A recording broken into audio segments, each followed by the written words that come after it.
If you believe these stories must be remembered, subscribe to Echoes of Valor and help keep history alive.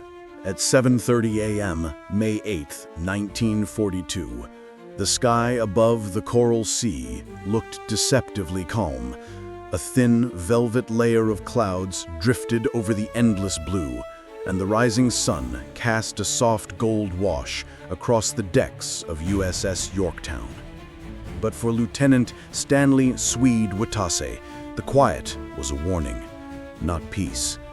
He sat strapped inside his SBD Dauntless, engine rumbling beneath him, the aircraft trembling with each idle vibration. His squadron had launched before dawn, leaving only a thin defensive screen behind. And with the radar showing scattered blips in the distance, fast, small, and approaching low, Vatasa already knew what was coming. They weren't friendly. They were Zeros, the most feared fighter plane in the Pacific, and he was about to face them in an aircraft never meant to duel anything that agile. The Dauntless wasn't a dogfighter. It was a dive bomber, slower than the Zero by nearly 150 miles per hour. But this morning, it didn't matter, because there were no F-4F Wildcats left to intercept. The only planes between the Japanese strike group and Yorktown's flight deck were a handful of dauntless pilots like him. He pulled his oxygen mask tighter and scanned the horizon through the stained canopy glass. The sea below looked polished and smooth, too smooth. The Japanese carriers were somewhere out there, launching their own strike groups. He could almost feel the weight of the operation pressing on the wind itself. Vatasa pushed his Dauntless into a slow climbing turn, climbing through the cloud layer to get an angle on the incoming fighters. The SBD shuddered in the thin air, its wings groaning at the strain. Then he saw them, a line of silver dots gliding out of the sun like ghosts. 12 A6M Zeros, perfectly spaced, descending with predatory patience. They hadn't seen him yet. He had seconds, maybe less, to prepare for the kind of fight no pilot wanted. A bomber versus the best fighter plane Japan had ever built. Vatasa braced, steadied his breath, and whispered the same silent ritual he'd carried since flight school. Survive the first pass, then the next, one at a time. Below him, Yorktown cut a white trail through the sea, unaware that its fate now rested on a pilot sitting in a machine that should never have been a shield. But here, in the rising heat over the Coral Sea, Vatasa wasn't a bomber pilot. He was the only thing standing between a Japanese strike wave and the destruction of his ship. The Zeros spotted him before he saw their break. One moment, they were distant glints in the sunlight, the next, 12 white arcs cutting downward in perfect formation, fanning out like blades. Lieutenant Watanabe's stomach tightened. This was it. The Dauntless shook as he pushed the throttle forward, the engine roaring in protest as the heavy bomber tried to claw speed from thin air. But it wasn't enough. It would never be enough. The A6M Zero could outclimb, outturn, and out-accelerate him in every measurable way. Dogfighting 1 was suicide. Dogfighting 12 bordered on insanity. Through his canopy, he saw the first pair peel off into a diving attack, sun flashing across their wings. They were beautiful machines, deadly, almost weightless in the air, and they were coming for him. Watanabe didn't try to outrun them. He couldn't. Instead, he rolled the Dauntless hard right, letting the bomber's heavier frame fall into a steep, controlled dive. The SBD wasn't built for speed, but it was built for stability, and that meant he could dive steeper and longer than a Zero without tearing his wings apart. The trick was to make the Japanese pilots overshoot. As the first Zero lined up behind him, he shoved the stick forward, letting the plane drop, fast and ugly. Tracers sliced past his right wing, glowing orange in the cold altitude, each one close enough to cut. His rear gunner, Petty Officer Clay Harmon, swung his twin .30 Brownings into position and opened fire, the guns stuttering violently, filling the sky behind them with brass casings and lines of hot metal. A Zero flashed across their tail, missing by inches. The second came in tighter. Harmon screamed something Watanabe couldn't hear and squeezed the trigger again. The Dauntless trembled as Harmon's round stitched across the enemy fuselage. The Zero rolled violently, trailing a thin ribbon of smoke before disappearing into the clouds below. But there were still 10 more, and as they regrouped above him, circling like hawks around a wounded animal, Watanabe realized the truth every Dauntless pilot feared. This wasn't a fight he could win by flying better. This was a fight he could only win by flying smarter. Harold sensed the danger before he actually saw it. 1 second the sky was empty, the engine humming steadily beneath him. The next 2 Zeros slipped out of a thin veil of cloud as if someone had cut them loose from the sun. They dropped in perfect unison, white arcs slicing downward toward his bomber with frightening precision, their wings flashing like polished blades. His stomach tightened. This was the moment every pilot dreaded. The A-20 Havoc shuddered as he rammed the throttle forward, the engine groaning under the strain of trying to drag a heavy twin-engine bomber into a fight it had no business surviving. It wasn't nearly enough. The Zero could outturn him, outclimb him, out-accelerate him, and outmaneuver him in every way that mattered. Dogfighting 1 was foolish. Dogfighting 2 was suicide. Yet here they were, closing in, adjusting formation with effortless grace. Through the canopy he watched the lead pilot dip his left wing, the subtle signal that meant the attack run was beginning. They were precise, deadly, almost serene in their approach, and they were coming straight for him. But Harold did something no bomber pilot was supposed to do.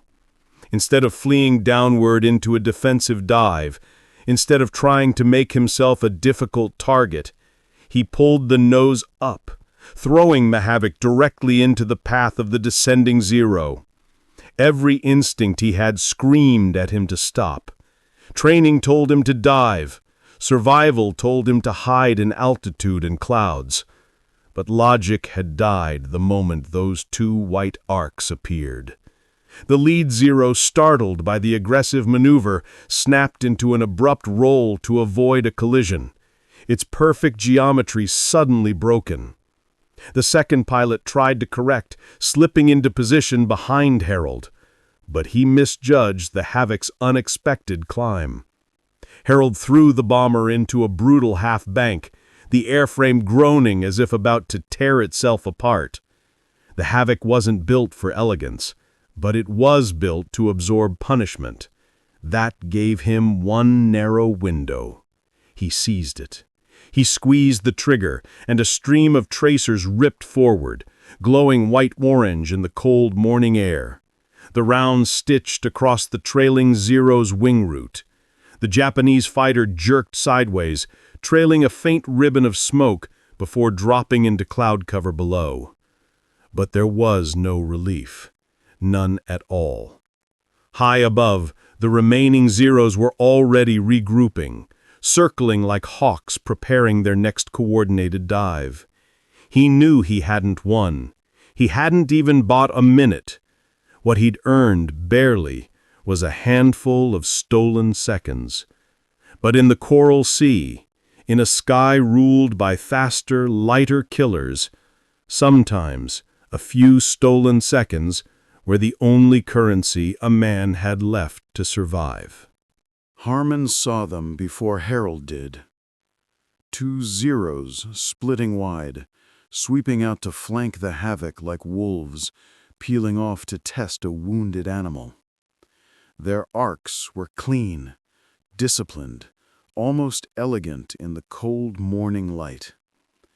Harold felt the shift in the air, that pressure in his gut that pilots describe but never fully explain. It was the moment when danger changes shape, when a threat becomes a trap. The havoc vibrated violently as he forced it into a shallow climb, trying to keep the fighters in front of him instead of above him. But the Zeros were faster. One rose sharply, vanishing into the glare of the sun, while the second drifted low, hugging the shadow of a cloud bank as it crept into position behind Harold's engine. This was the kill pattern, one to blind, one to strike. Harmon shouted something, just a fragment carried over engine noise, and then the first tracers slashed past the canopy, thin orange lines snapping through the sky like someone had cracked open the horizon. The havoc lurched as Harold rolled left, the plane groaning under the force, but he held the turn, forcing the bomber's heavy frame around with deliberate, brutal authority. The low Zero overshot by inches, its silver fuselage flashing past in a blur. Harmon swung his twin .30 Brownings and opened fire. The guns bucked hard against their mounts, spewing brass casings that tumbled like coins in the slipstream. The rounds hit the Zero's tail assembly, sparks erupting along its stabilizer. The fighter jolted, banked too sharply, and spiraled downward.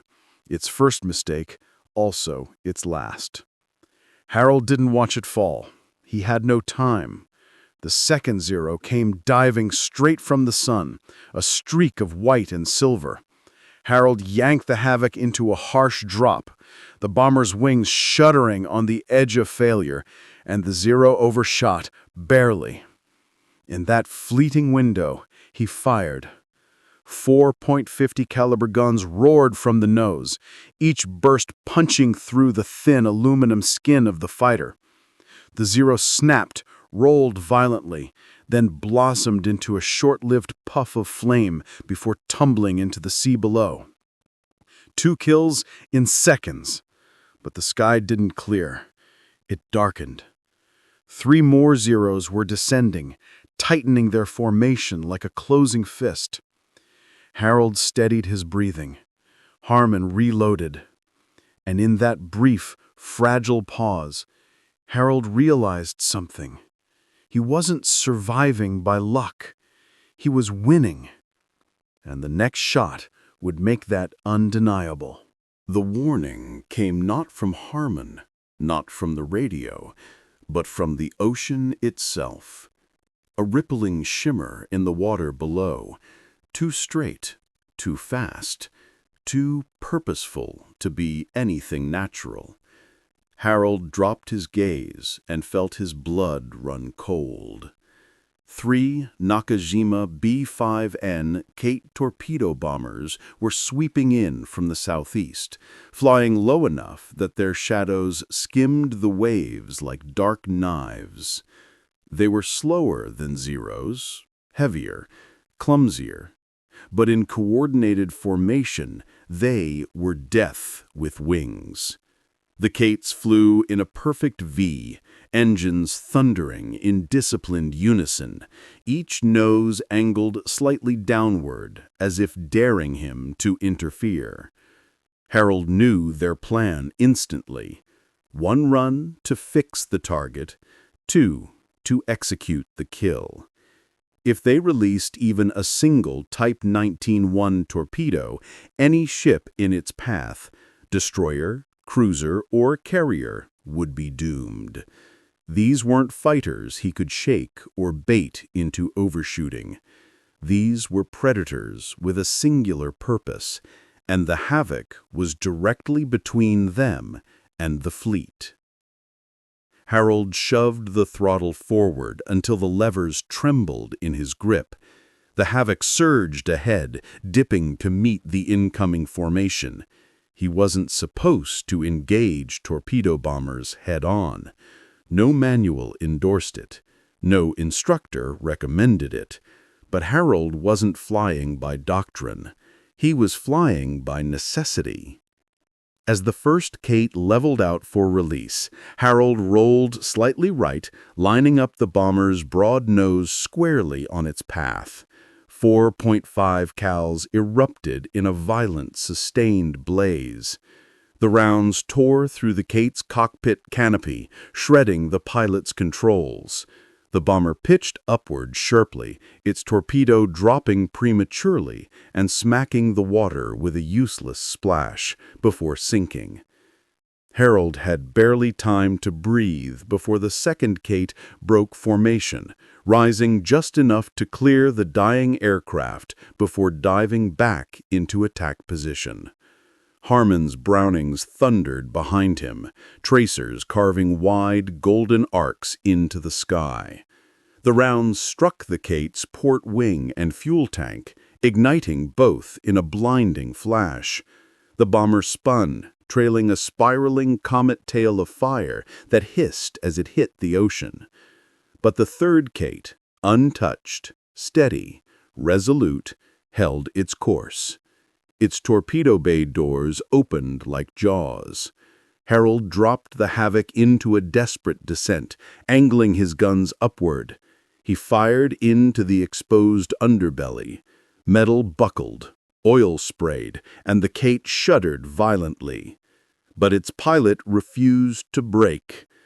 With one final grim push, the bomber held long enough to release its torpedo before erupting into a plume of black smoke.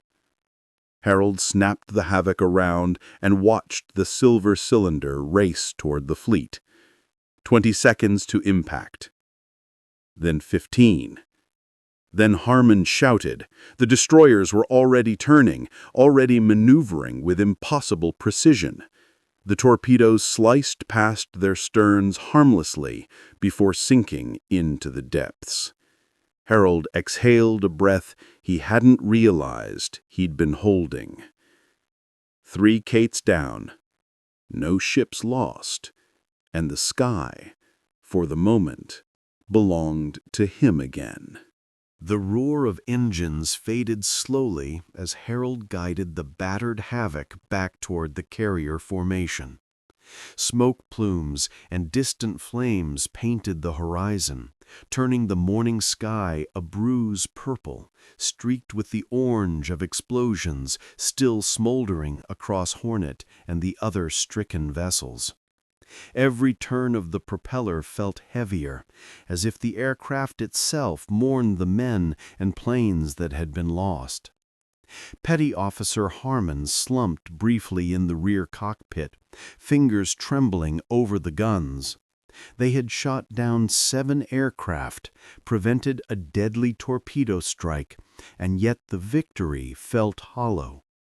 Shattered flight decks and twisted metal below were grim reminders that even with courage and skill, the Navy had paid a devastating toll.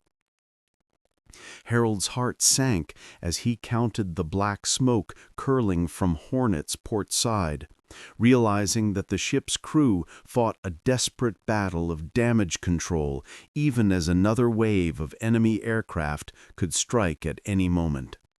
The carrier had survived, but barely. Other vessels were not so fortunate. Lexington, crippled days before, had succumbed to the fires ignited by torpedoes and bombs, slipping beneath the Coral Sea with hundreds of souls lost to the ocean's cold embrace. The contrast was brutal. Some men would live to fight another day. Others had already been claimed by history. Despite the personal triumphs in the air, Harold understood that the strategic situation remained perilous. USS Enterprise, limping but operational, was now the sole protector of the American position in the Pacific. Every deck crew member, every gunner, and every pilot who had survived felt the weight of responsibility pressing down like the humid sea air. The Dauntlesses and Wildcats were scattered, many aircraft damaged beyond repair or lost to the waves, leaving only a skeleton of the once formidable carrier air groups. Harold's own plane bore the scars of battle: punctured fuselage, scorched wings, and spent ammunition lying idle in the trays. Each landing would be a delicate negotiation with gravity, fuel, and the unpredictable movement of a carrier pitching in heavy seas. As the Havoc finally touched down on Enterprise's flight deck, Harold's hands still shook, but his eyes scanned the horizon. The battle had been a Pyrrhic victory. Ships saved, enemies downed, but at immense cost. And while the Japanese fleets had been checked, their will to strike remained unbroken. Harold knew this was not the end, only the interlude before the next storm, the next wave of death in a war where survival hung by a thread. And heroism was paid for in blood. After the chaos of Coral Sea and Santa Cruz, Lieutenant Junior Grade Stanley Vatasa returned to shore with a reputation that preceded him. His exploits in a slow, cumbersome dive bomber against the fastest Japanese fighters in the Pacific had not only saved Enterprise and her crew, but had also proven that audacity and instinct could bend even the harshest odds. The Navy, painfully aware of the heavy attrition among its fighter pilots, had decided that Vatasa's talents could be put to far greater use in the cockpit of a Grumman F-41 Wildcat. Transitioning from the Dauntless, a lumbering instrument of precision bombing, to a nimble, deadly fighter meant abandoning everything he had known about air combat.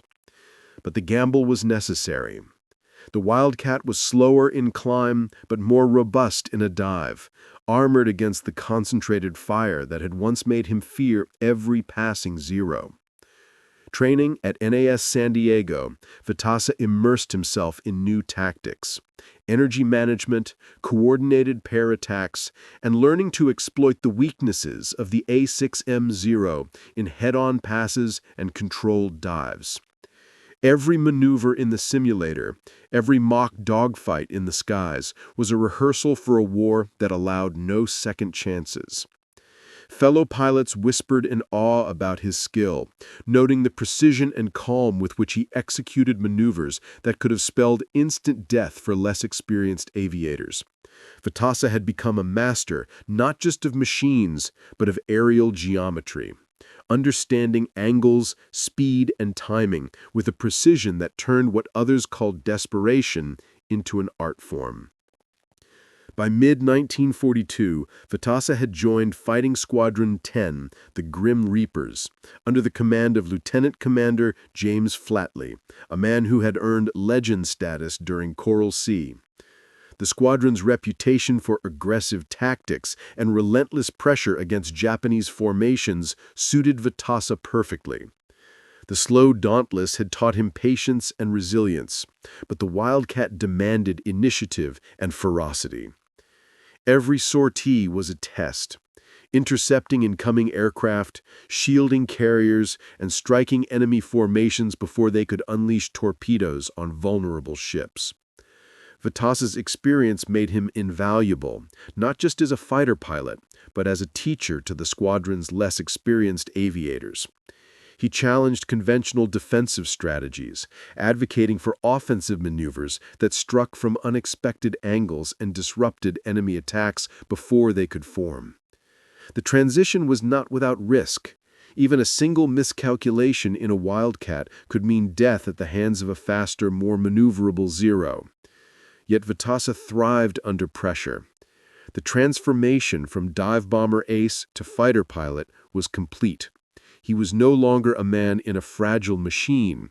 He was a predator of the skies, turning every encounter into an opportunity, every threat into a calculated confrontation. The Pacific theater was changing, and so was Vatasa's role within it. He was no longer just surviving, he was preparing to dominate. By October 1942, Stanley Vatasa had fully embraced his new role as a fighter pilot with Fighting Squadron 10, the Grim Reapers. The lessons of Coral Sea and the grueling chaos of Santa Cruz loomed large in every mission. Intelligence reports spoke of a massive Japanese carrier force moving through the Pacific, intent on retaking Guadalcanal and striking at Henderson Field. Vatasa pored over aerial reconnaissance photographs aboard Enterprise, tracing the outlines of Shokaku and Zuikaku with meticulous care. The enemy carriers were familiar to him. He had faced their aircraft in deadly encounters before. But the stakes had changed. Now the Pacific Fleet was stretched thin. Hornet was lost, Yorktown limping back from prior battles, and Enterprise, the last operational fleet carrier capable of projecting air power over the Solomon Islands. The pilots of Fighting Squadron 10 were aware that every engagement, every maneuver, could determine the fate of Guadalcanal itself. Vatasa's mind, honed by months of life-or-death combat, worked through every possibility. Enemy approach vectors, formation breaks, speed differences, even the altitude of the rising sun. All of it had to be accounted for. He understood that this was no longer about personal survival. It was about orchestrating a defense that could stave off disaster, a task that demanded courage, precision, and nerves of steel. At dawn on October 26th, radar on Enterprise reported the incoming Japanese strike.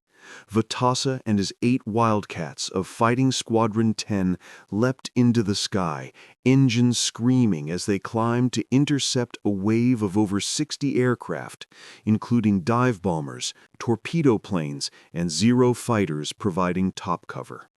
The mathematics of carrier warfare were brutal and unforgiving. Even a single lapse could allow torpedoes to reach Enterprise or the other carriers, imperiling the entire campaign. Vatasa's training, intuition, and sheer experience now converged as he selected a group of approaching Nakajima B-5N Kates for interception. Diving from above, he unleashed a torrent of .50 caliber rounds, shredding fuselages, scattering formations, and jettisoning torpedoes before they could arm. The air erupted in chaos as the Japanese attack faltered under Vatasa's precision. Each burst of fire, each evasive roll was a dance with death, yet Vatasa remained calm, calculating, and deadly. In minutes, 5 Kates were destroyed, their coordinated assault disintegrating before his eyes.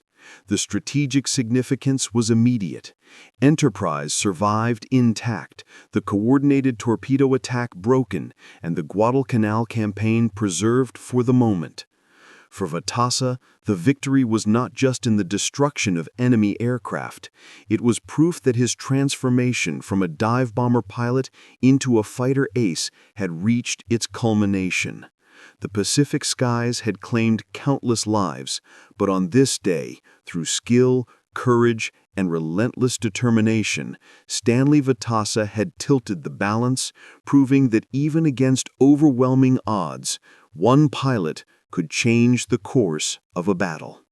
The night before the decisive engagement at Santa Cruz was one of tension and uncertainty for Vatasa and the pilots of Fighting Squadron 10.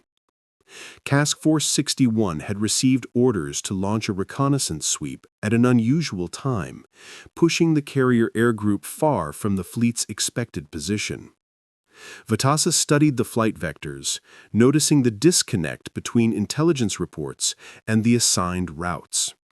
The search patterns pointed into empty ocean, a gamble that left pilots isolated in darkness with limited fuel. Communication channels were clogged, and radar reports provided incomplete data. As the sun dipped below the horizon, pilots launched into a sky slowly darkening with threat and doubt, each flight taking on the eerie quiet of a prelude to disaster. Vatasa's Wildcat hummed under him as he traced the oil slick left by Enterprise, the faint shimmer on the water providing the only visual guide through the night. Every moment was tense. Fuel gauges crept downward, visibility dropped, and the scattered air group faced the terrifying prospect of ditching hundreds of miles from the carrier. For every pilot that made it back safely, the consequences of a single misjudgment could be catastrophic. Vatasa's instincts, honed by months of combat, guided him steadily, but even the most skilled aviators could not escape the gnawing fear of unseen threats lurking in the night. As the hours passed, exhaustion and anxiety layered over each maneuver. The pilots who had launched earlier began returning, their Wildcats battered from the hours in darkness, engines straining against turbulence, nerves fraying from the constant tension. Some ran out of fuel entirely, forced to ditch in the Pacific's inky depths, hoping for rescue from destroyers navigating the black waters. Vatasa led a small group, following the faint trail left by Enterprise's leaking oil, finally guiding them back to the carrier deck with minutes to spare. The relief was tempered by the stark realization of how close disaster had come. A single miscalculated order, a deviation in timing, or an empty patch of ocean could have wiped out half the strike force before a single Japanese aircraft appeared. The night's ordeal became a harsh lesson in the fragility of carrier aviation, exposing the thin line between tactical genius and catastrophe. Vatasa and his fellow pilots emerged physically and mentally drained, yet this crucible forged a determination that would define the coming day. The nightmare of that night remained vivid in their minds, a shadow over the dawn that would soon bring the most harrowing and decisive air battle of their careers. The first rays of dawn on October 26, 1942, revealed the vast expanse of the Pacific, calm yet ominous, stretching toward the horizon. From the flight deck of USS Enterprise, Lieutenant Stanley Vatasa and the 8 Wildcats of Fighting Squadron 10 climbed into the early morning sky, scanning the blue emptiness for the telltale shapes of the Japanese fleet. Radar operators reported incoming aircraft at 7:40 a.m., and within minutes, scouts visually confirmed the enemy carriers, circling and preparing their strike. Overhead, more than 60 Japanese aircraft were closing in, fighters, dive bombers, torpedo planes, each formation moving in deadly precision. Vatasa checked his guns, his ammunition full, fuel gauges adequate for the first engagement, but his mind was already racing through countless contingencies. The 8 Wildcats, scattered across the sky in anticipation of coordinated interception, were vastly outnumbered, and radio chatter made it nearly impossible to maintain formation. He realized immediately that the conventional plan for combat air patrol would be tested to its absolute limit, intercepting a superior enemy while protecting 2 vulnerable American carriers. Every second mattered. Every movement could determine life or death. In the cockpit, Vatasa's pulse quickened, muscles taut.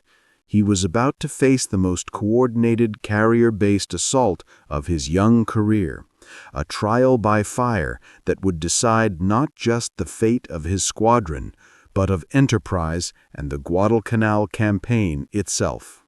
At 8:22 a.m., radar blips transformed into real targets as the lead elements of the Japanese strike force appeared on the horizon. 20 Nakajima B-5N Kate torpedo bombers, escorted by 20 Zeros and 15 Val dive bombers, dove toward the American fleet, their engines screaming across the morning calm. Vatasa and his wingmen accelerated to full throttle, climbing above the incoming planes, using altitude as both shield and advantage. The first Vals began their steep dives on USS Hornet, and Vatasa knew time was critical. He positioned his Wildcat to intercept, leading the target from above and behind, letting gravity amplify his dive and squeezing the trigger of his .50 caliber machine guns in short, precise bursts. Explosions erupted as tracer rounds shredded aircraft fuselages, smoke curling from damaged engines. 3 Vals went down before they could release their bombs. The Kates followed, skimming the waves, torpedoes locked and ready, but the American interceptors were relentless.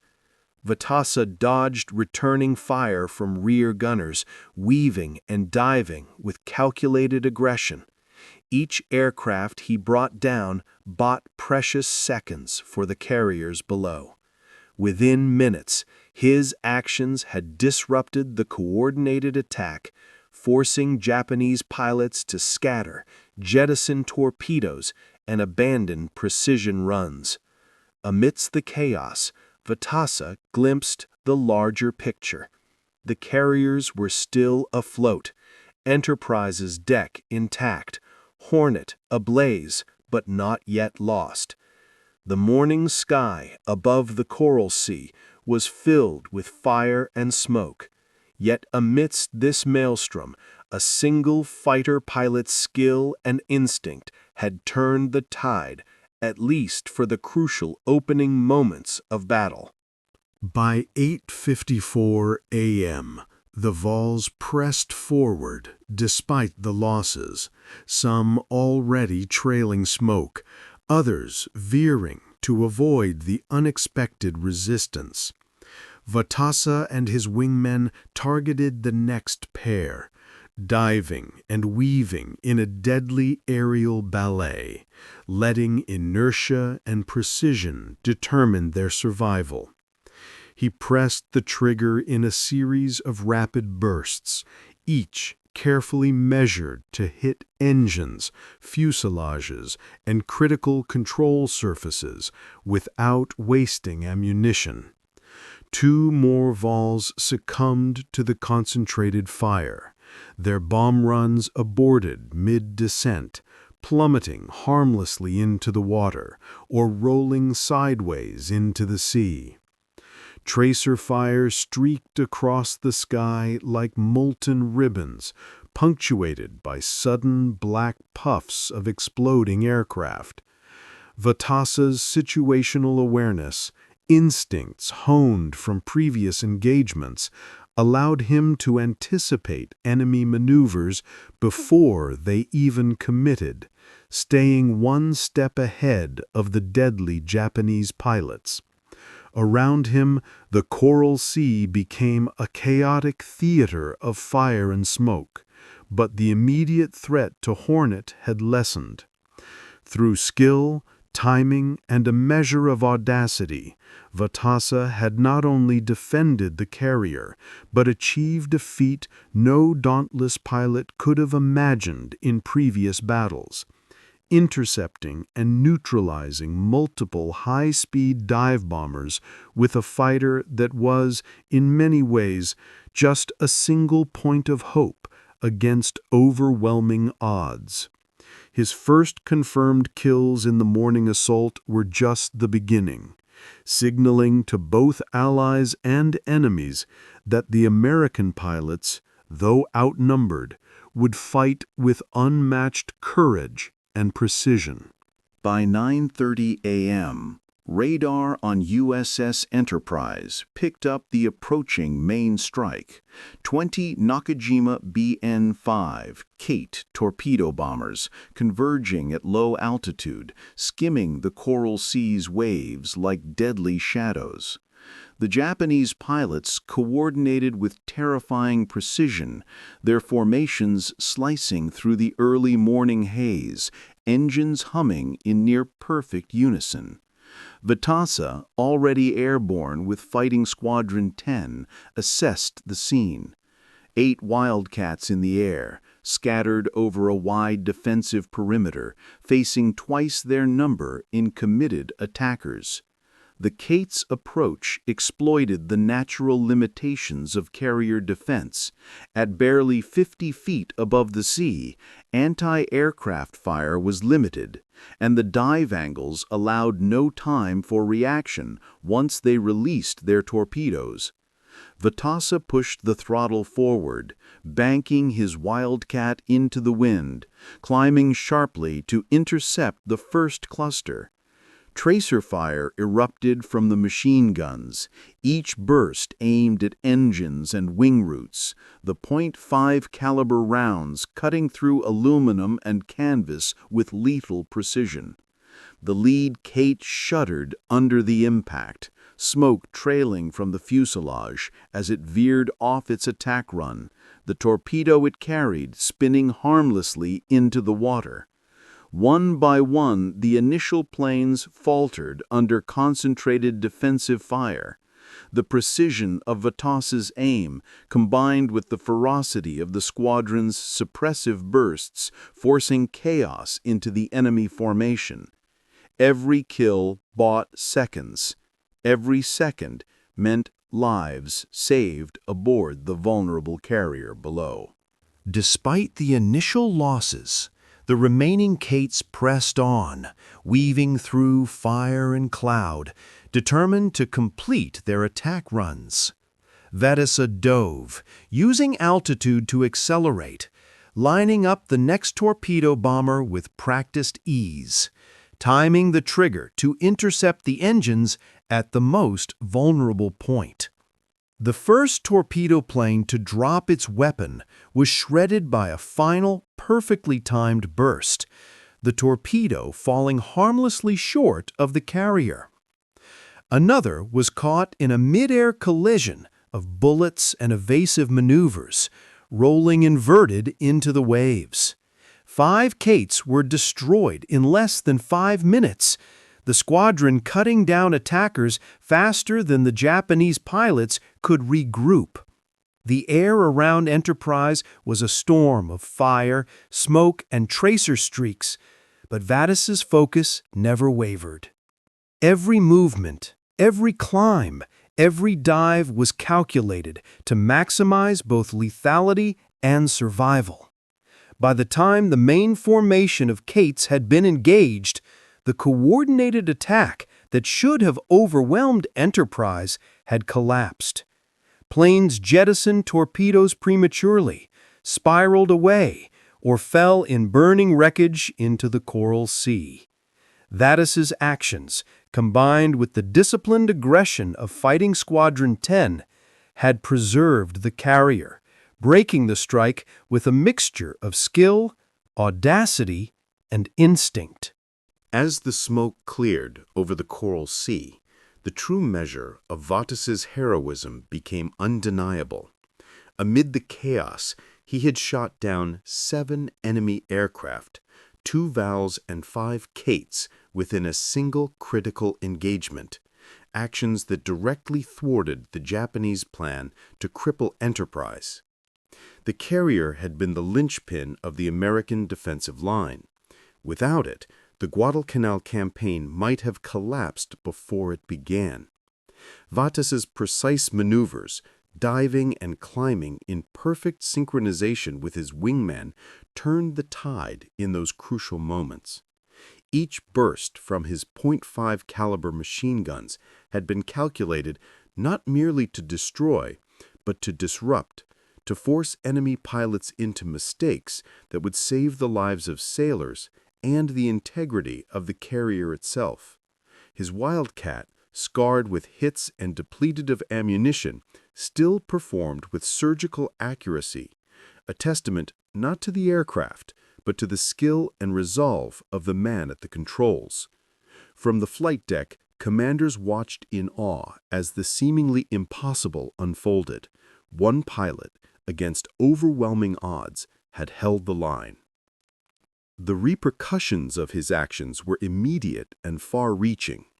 Hornet had been lost, damaged beyond repair, but Enterprise survived, battered but operational. Its flight deck, a sanctuary for returning aircraft, a symbol of resilience in the face of near-certain disaster.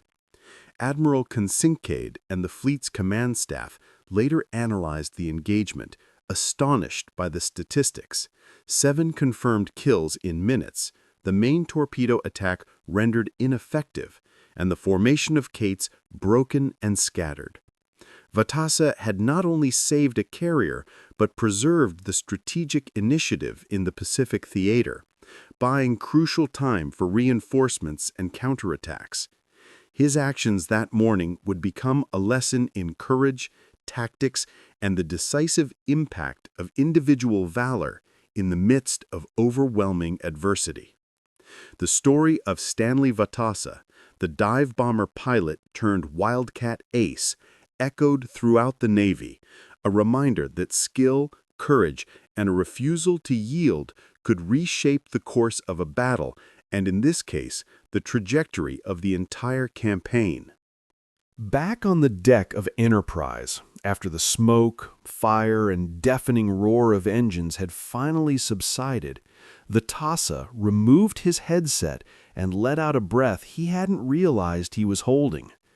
Around him, the air crew and pilots were silent, stunned by what had just transpired. The carrier had survived, the torpedo threat neutralized, and the Japanese attack fractured, all because of a single pilot's audacity and unorthodox tactics. As he taxied the Wildcat to a landing spot, crewmen ran to check his aircraft, counting bullet holes in disbelief. Holes riddled the fuselage, wings peppered like a sieve, yet the plane had remained airborne. Vatasa knew, as did those watching him, that today's events would not fade quickly. Every pilot on deck understood that his actions had rewritten the playbook. What had seemed impossible, 7 enemy aircraft downed in one engagement by a single Wildcat, was now reality.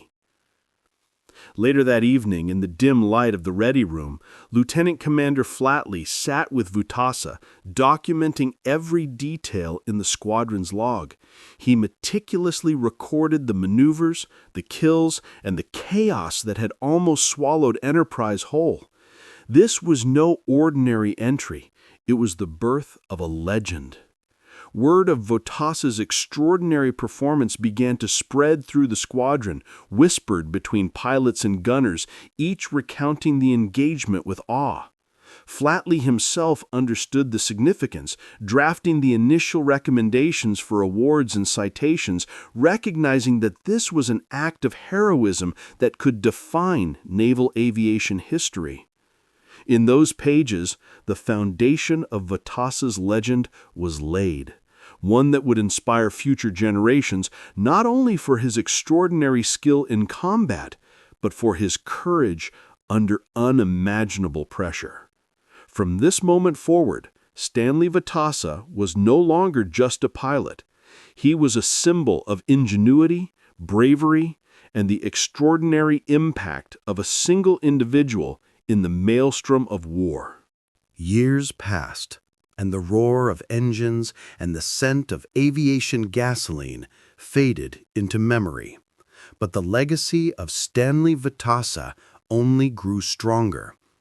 He continued his career in the Navy, rising through the ranks, training new generations of fighter pilots, and commanding squadrons and carriers with the same precision and courage that had defined his combat flights. Each decision he made, each maneuver he taught, carried the weight of his experience over the Coral Sea and Santa Cruz. Those who served under him knew that his lessons weren't just about flying. They were about ingenuity, calm under pressure, and the refusal to accept limits others imposed. Stories of his 7 confirmed kills in a single engagement and the salvation of Enterprise circulated quietly among aviators, a benchmark of heroism in a war that often consumed its heroes without recognition. The medals he received, 3 Navy Crosses, the Legion of Merit, and others, only hinted at the magnitude of his deeds. The Medal of Honor, which had been recommended but never awarded, remained a silent question mark, a testament to the complexities of wartime bureaucracy. Even after retirement in 1970, Vatasa's influence endured. He watched as new aircraft replaced the Wildcats and Dauntlesses, from Hellcats to Corsairs, and eventually jets, each built with lessons hard-learned from the early Pacific campaigns.